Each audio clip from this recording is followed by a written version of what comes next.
Jeg hedder Bjarne Kierholm. Jeg er 70 år nu, og vi er i Ribe ved Vadehavet.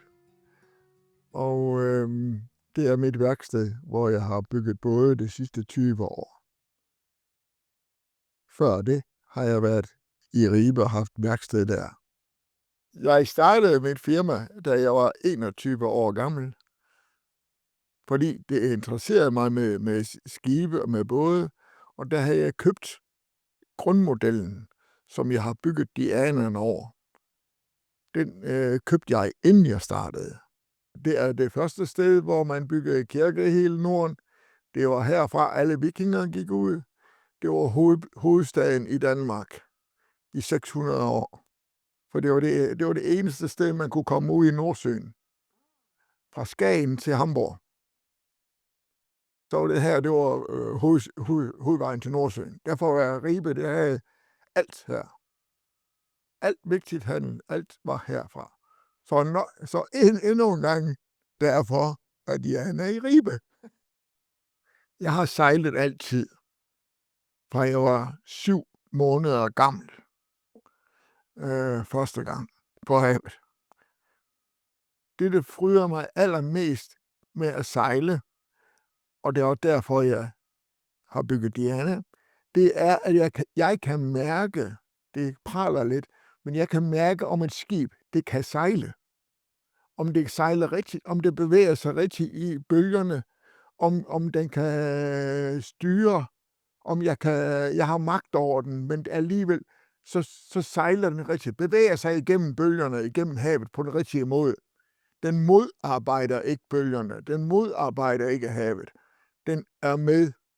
Det var også det, vikingerne kunne. Det var derfor, vikingeskibe var de mest moderne skibe overhovedet, dengang de blev opfundet. Derfor sejlede de sejlede hurtigere end alt andet. Det var kun i Polynesien, de havde noget, der kunne sejle hurtigere end vikingeskibe. Ellers var vikingeskibe det hurtigste og letteste. Og kunne sejle på lidt vand. Så mange af mine idéer, som over i Dianaen, kommer ved tanken om vikingeskibe. Igen, du har motoren liggende midt i båden. Du har ballast midt i båden. Det vil sige, når du sejler i store bølger forfra, bagfra, fra siden, så har du vægten i midten af båden. Det er meget væsentligt, synes jeg, for at du har en skib, der kan sejle. De kan alle sammen flyde, men det er ikke det samme som at sejle. Jeg mener, at det vigtigste for et skib, en Diana, det er, at den kan sejle og arbejde i naturen, med bølgerne, med vinden, uden at modarbejde den.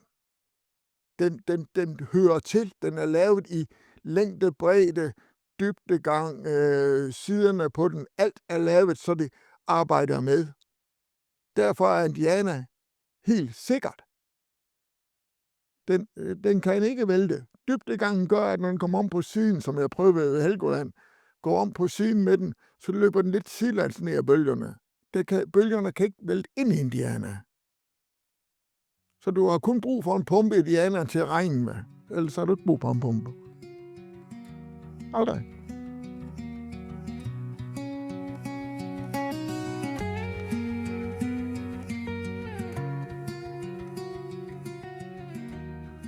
Diana Classic, det er en model, som min kollega ved Svendborg i Danmark har lavet til den danske marine. Så den har den danske marine haft i mange år og brugt ved deres forte og på deres store krigsskibe, og der hænger også en på kongeskibet. Så den er fra 1961-62, Diana Classic. Og det er også en meget stærk, søstærk båd, der sejler fantastisk godt. Mine både, Diana, kan sejle overalt, fordi den kan sejle på en lille dybdegang, og den kan bevæge sig i bølgerne, uden at vælte, uden at rulle rundt. Den kan ikke vælte. Den kan ikke kippe rundt. Den kan sejle. Jeg har prøvet den ved Helgoland i 4 meter høje bølger. Lige så højt som min port har jeg prøvet at sejle den. Helgoland havn var lukket. Det er sejlet ud i. Det er specielt.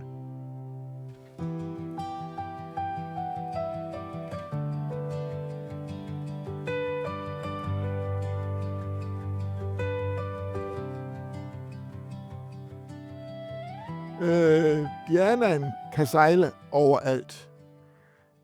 Mange af mine kunder har spurgt mig, hvor kan vi bruge den henne? Hvor kan vi sejle med den henne? Så siger jeg, hvor andre skibe kan sejle, kan du også sejle med en Diana. Fordi den følger bølgerne. Den modarbejder ikke naturen. Den følger med naturen og bølgerne og vinden. Så den er sikker. Den bevæger sig, men den sejler sikkert. Du kan sejle overalt. Du kan sejle herfra til England. Herfra til Bornholm. Ingen problem. Det er kun et problem med mennesket, som måske bliver søsyg, men ellers ikke problem. Den er stabil, fordi jeg har bygget den ned i bunden, så den ligger godt. Så ruller den ikke så meget, og så sejler den hurtigere. Et andre både skibe i samme størrelse, så løber den hurtigere og lettere.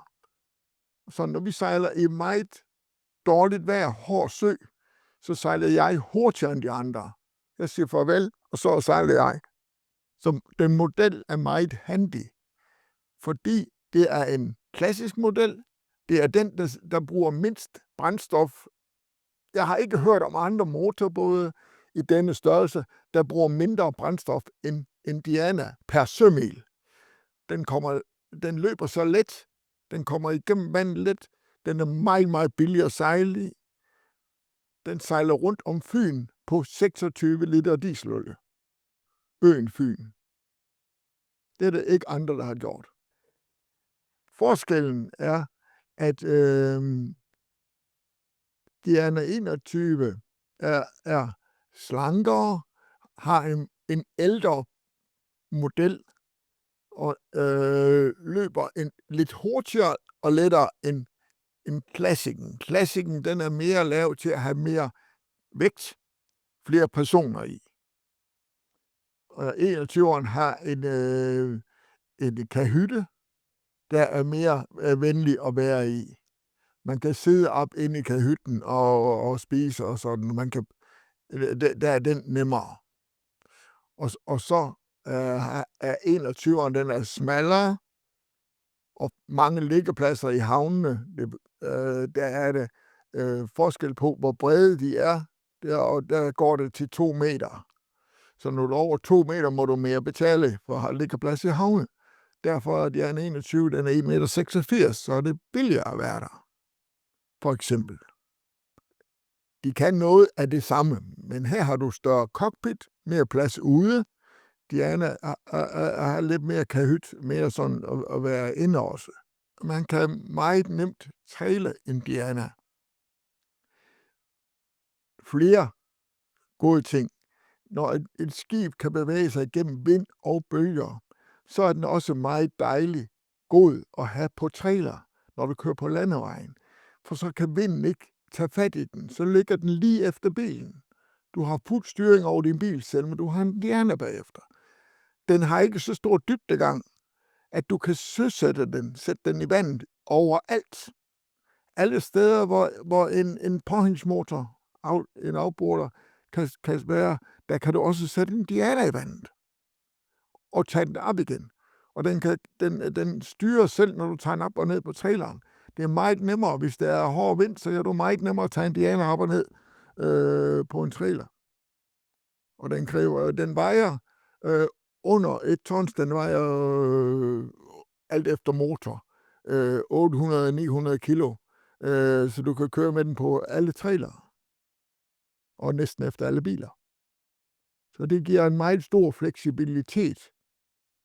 Sådan at alle, selvom de bor inde midt i Tyskland, inde midt i landet, så kan de sagtens have indianer med.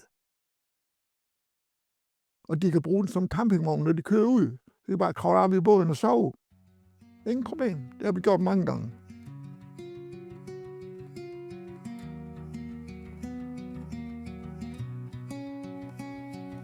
Die Welle ist dasselbe. Nun als von 2000 Jahren sind oder 1 Million Jahre sind. Die Welle ist dasselbe. Die Länge, die Breite und die Höhe. Das ist dasselbe. Es ist so. Das ist Natur. Und der Wind, das ist auch dasselbe.